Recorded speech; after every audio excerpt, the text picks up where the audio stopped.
Құмырсқаның көйлегі. Қазіргінің қиссасы.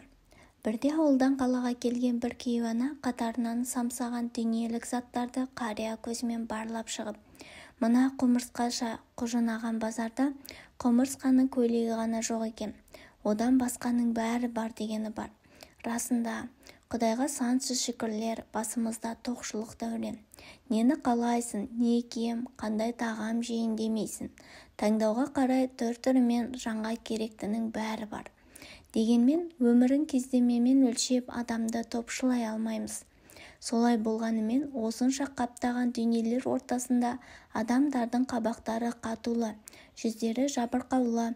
Сонда жүректер нені аңсайды, нені қорек етеді, жыртығын немен жамап жүр. Жалпы баршылық адамзатқа не беруде, білеміз бе? Жоқты бар, барды жоқ етуші Алла Тағала барша ризықтардың иесі. Оны адамзатқа дүние арқылы береді. Біреуге аз, біреуге көп, біреуге жеңіл не ауыр жолмен келеді. Әнімен де, сәнімен де, есіл еңбегі, арам ниеті, маңдай тері, білектегі күшімен тауып жатқандар да бар.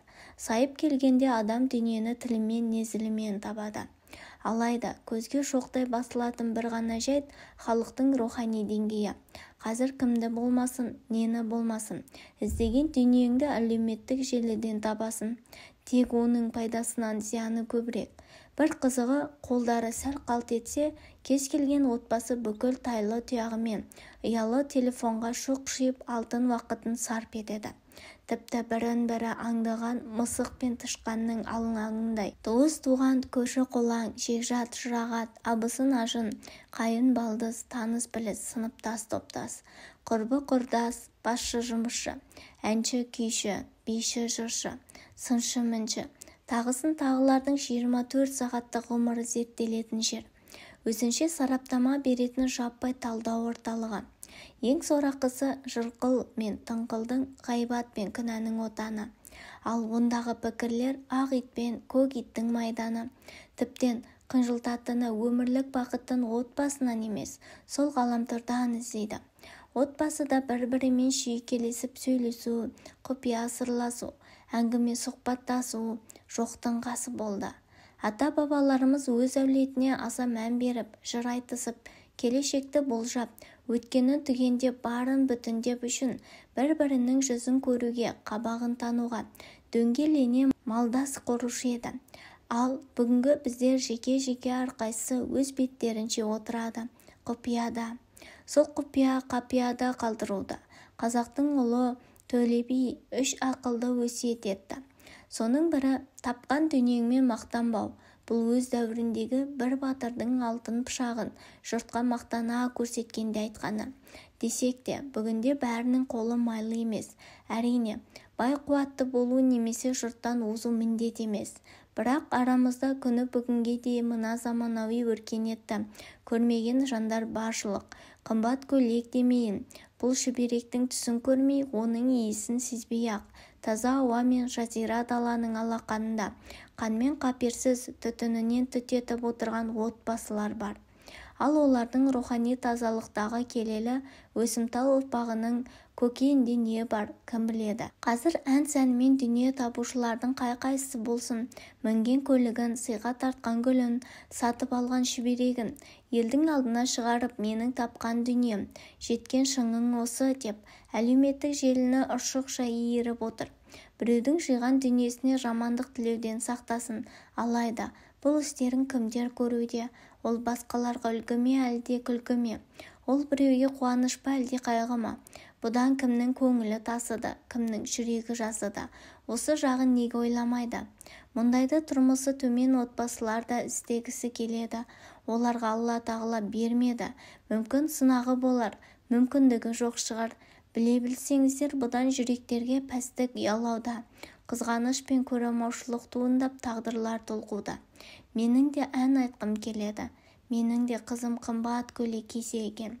Немесе менің де ұлым көлікті болсын деген ойлар шарықтап шаңырақтарда ойран салуда.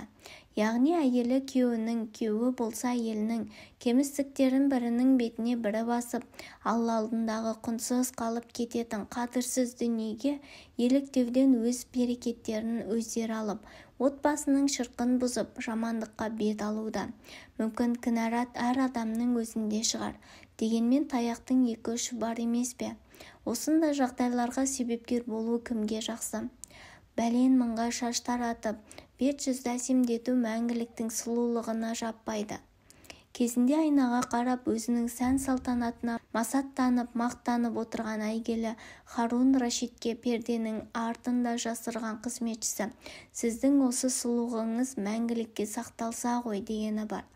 Ендеше ешбір жанның көңіліне көлеңке болмаған жөн. Бұған дін шариғаты немесе үлкен даналық қажет емес.